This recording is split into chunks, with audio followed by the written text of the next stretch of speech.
Assalamualaikum Bangsamoro Learners! Magandang araw!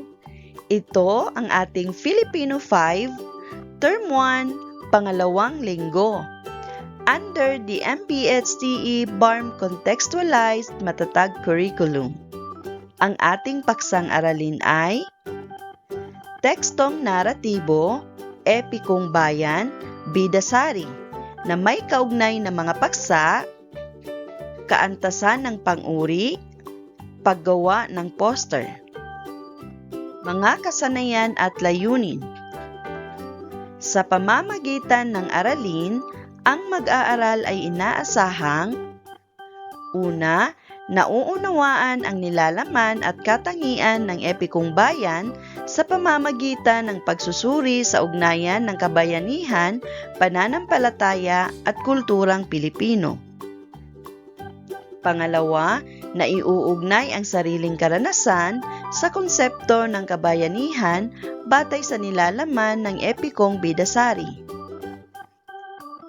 Pangatlo, nakabubuo ng analohiya upang mailarawan ang ugnayan ng tauhan sa epiko sa sariling pananampalataya at karanasan. Pang-apat, nakalilikha at nagagamit ng wasto ang tatlong antas ng pang-uri, lantay, pahambing, pasukdol sa pagsasalaysay. Panglima, nakasusulat ng isang maikling sanaysay na nagpapahayag ng kabayanihan gamit ang angkop na pang-uri, analohiya at pananampalataya. Pang-anim, nakaguguhit o nakalilikha ng simpleng analohiyang poster na nagpapahayag ng kabayanihan at espiritual na paninindigan. Una at pangalawang araw. Kaugnay na paksa, epiko, bidasari. Ikling balik-aral. Balikan natin ang nakaraang talakayan kung saan tinalakay natin ang mitolohiya at ang kwento ni Bantugan. Ito si Prinsipe Bantugan. Siya ay prinsipe ng Bambaran. Ito ay bahagi ng mitolohiyang Maranao na epikong Darangan. Ang mga pang-uri na naglalarawan kay Prinsipe Bantugan ay matikas, may kabutihang loob, matapang, at makisig. Maglinang sa kahalagahan sa pagkatuto sa aralin. Nakikilala niyo pa ba sila?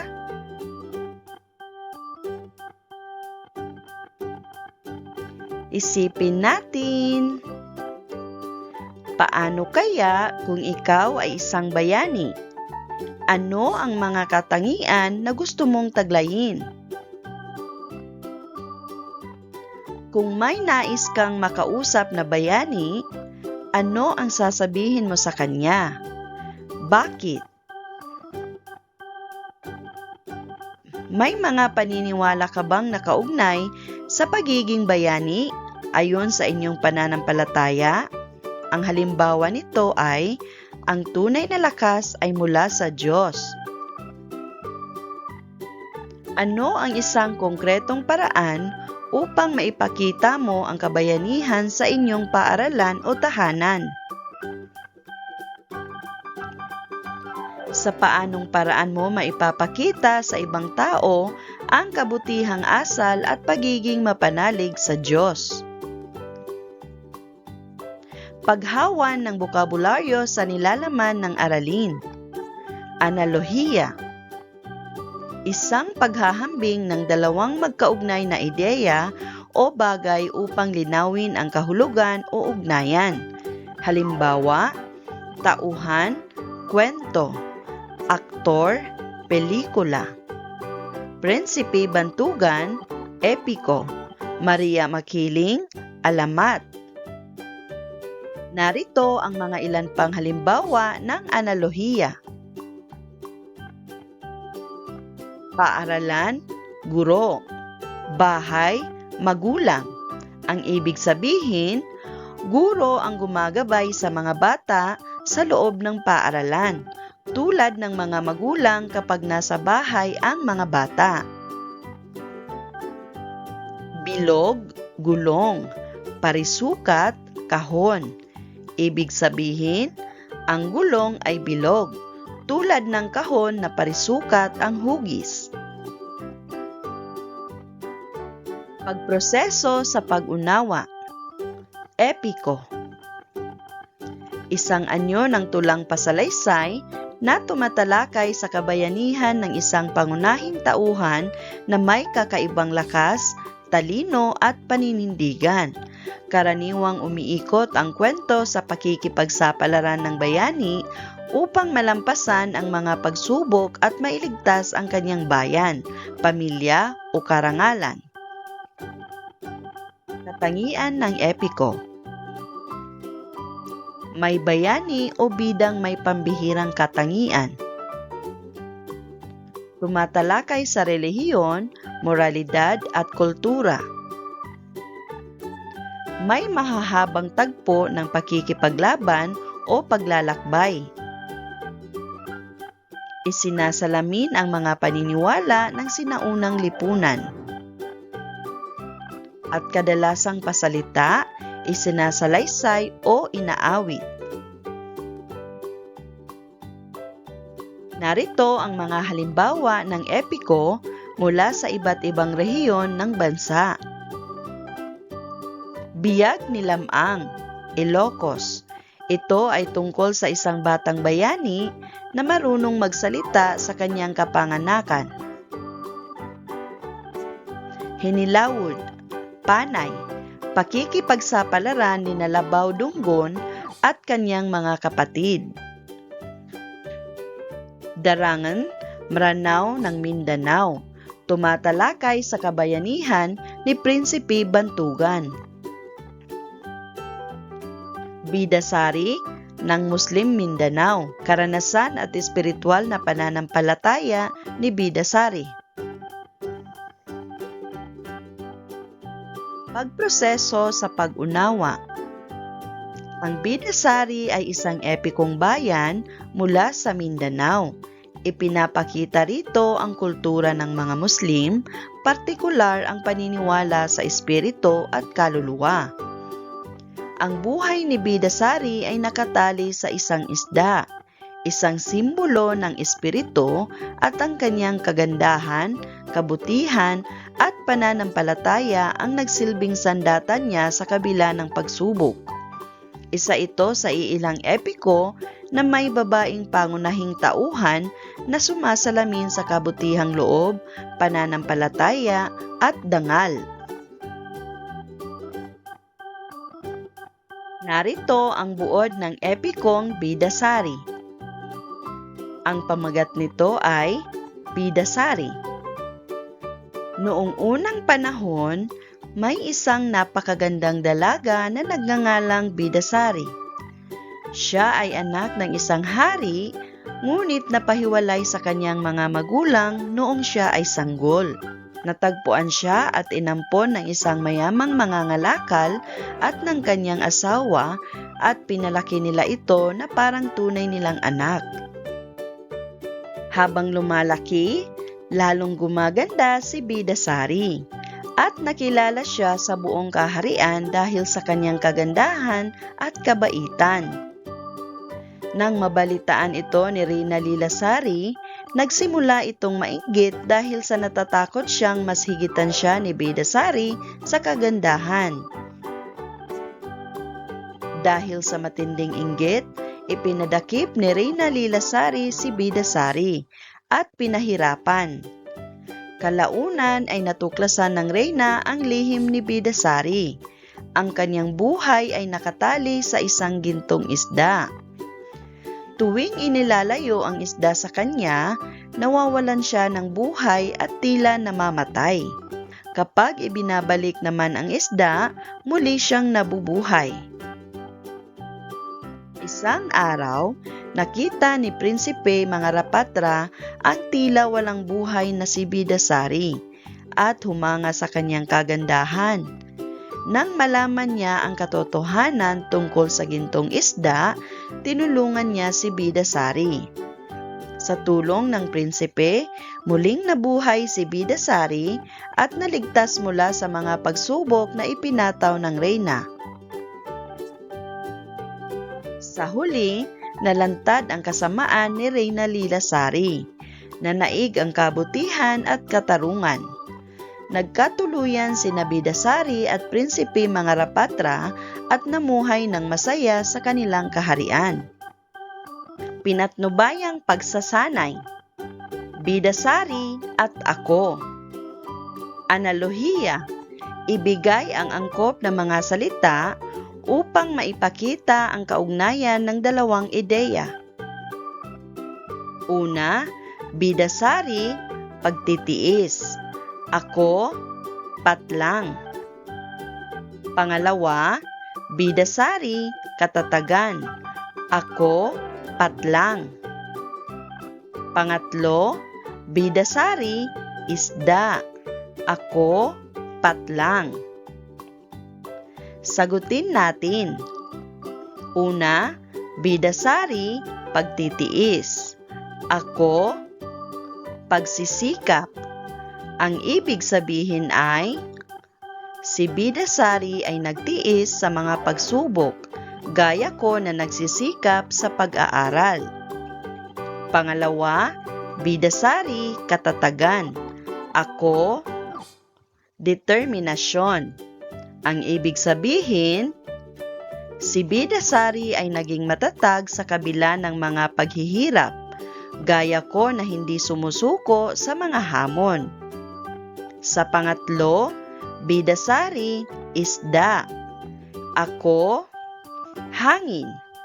Ang ibig sabihin ay, nawawalan ng buhay si Bidasari kapag nalalayo sa gintong isda. Gaya ko na mawawalan ng buhay kung walang hangin. Pangatlo at pang-apat na araw. Kaugnay na paksa. Pang-uri, antas ng pahambing. Pagproseso sa pag-unawa. Antas ng pang-uri. Ang antas ng pang-uri ay nagpapakita ng tindi o paghahambing ng katangian ng tao, hayop, bagay o lugar. May tatlong uri ito: lantay, pahambing, at pasukdol. Isa-isahin natin ang mga pang-uri ayon sa kaantasan. Una, lantay. Naglalarawan ng isang pangalan o panghalip na walang pinaghahambingan. Halimbawa, maganda si Bidasari. Matalino si Mira. Masama ang ugali ni Reyna Lilasari. Pangalawa, pahambing. Ginagamit ito sa pagtutulad ng dalawang pangalan o panghalip. May dalawang uri ito, magkatulad at di magkatulad. Ang halimbawa ng magkatulad ay magkasing ganda sina Bidasari at Lilasari. Ang halimbawa naman ng di magkatulad, mas mahinahon si Bidasari kaysa kay Lilasari. Ang pangatlong pang-uri ayon sa kaantasan ay pasukdol.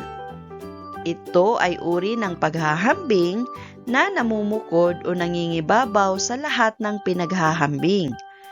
Maaari itong negatibo o positibo. Masidhi ang paglalarawan dito, kaya maaaring gumagamit ng mga salitang sobra, ubod, pinaka, tunay, talaga, saksakan, at kung minsay pag-uulit ng pang-uri. Halimbawa ng pasukdol. Pinakamagandang dilag si Bidasari sa kaharian. Pangalawa, pinakamatalino si Mira sa klase. Pangatlo, Pinakamahinahon si Bidasari sa kaharian. Pinatnubayang pagsasanay. Bilugan ang pang-uri sa mga pangungusap at tukuyin kung ito ay lantay, pahambing o pasukdol. Unang bilang, mas maganda si Bidasari kay Reyna Lilasari. Pangalawa, pinakamabait si Bidasari sa kanilang bayan. Pangatlo, naiinggit si Reyna Lilasari kay Bidasari. Pang-apat, pinakamahalaga sa buhay ni Bidasari ang gintong isda. Pang-lima, si Prinsipe Mangarapatra ang pinakamakisig sa kanilang bayan. Sagutin natin. Sa unang bilang, ang pang-uri ay mas maganda. Ito ay pang-uring pahambing.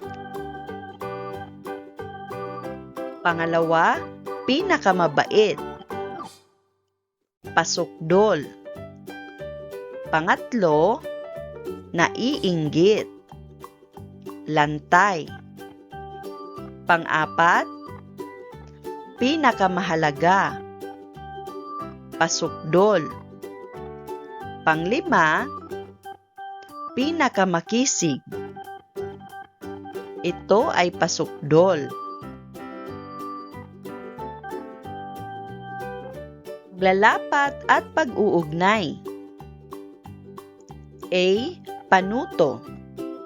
Gumawa ng 5 hanggang 7 pangungusap ng sariling bersyon ng isang epikong pakikipagsapalaran ng isang bayani sa iyong komunidad, tahanan o pananampalataya. Sa iyong sanaysay, tiyaking gumamit ng hindi bababa sa 3 pang-uri: lantay, pahambing at pasukdol. Maglahad ng analohiya na mag-uugnay ng sarili mong karanasan sa isang bahagi ng Bidasari. Panghuli, ipaloob ang isang ideyang pananampalataya, halimbawa, tiwala sa Diyos, paniniwala sa kabutihan, pagsunod sa kalooban ng Diyos o ng Allah Subhanahu wa Ta'ala. Rubric: aspekto, description, puntos. Nilalaman: kompleto ang naratibo na may kabayanihan at pananampalataya. 5 puntos. Wastong gamit ng pang-uri, 3 antas. Lantay, pahambing, pasukdol. 5 puntos. Analohiya. May malinaw na analohiya na may kaugnayan sa Bidasari. 5 puntos. Kabuuan ng gawa. Malinaw, masining at makabuluhan. 5 puntos. Kabuuan, 20 puntos. Titik B, panuto. Gamit ang simbolismo o larawan, halimbawa, apoy, ilaw, kalasag, agila, ng analohiyang poster na nagpapakita ng kabayanihan, kabutihan at espiritual na paninindigan o pananampalataya ng isang bayani. Narito ang rubric sa paggawa ng poster.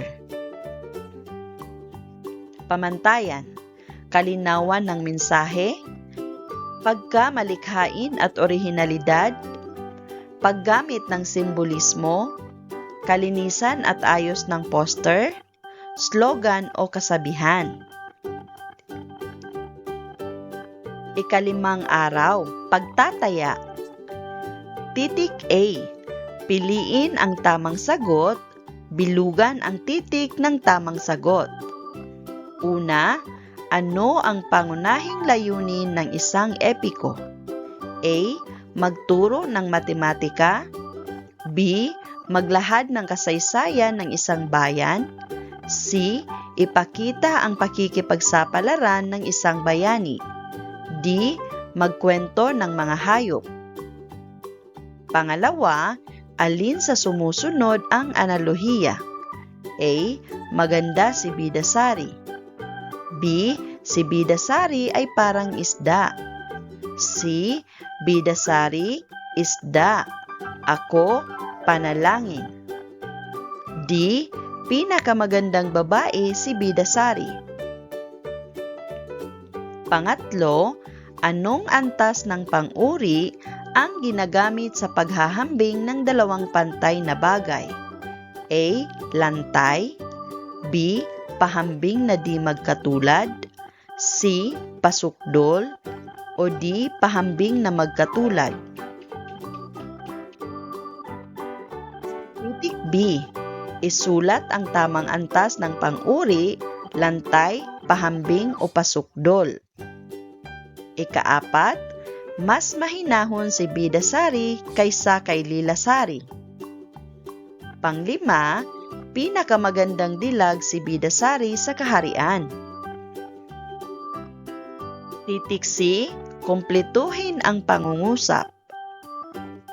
Ika-6, patlang si Ahmad kaysa kay Ali. Gamitin ang salitang masipag.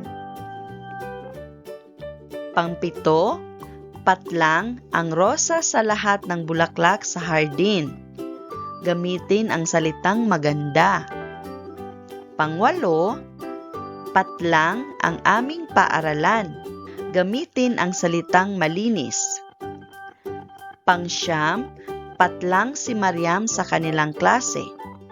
Gamitin ang salitang matalino. Pang-10, patlang tumakbo si Jamil kaysa kay Omar. Gamitin ang salitang mabilis.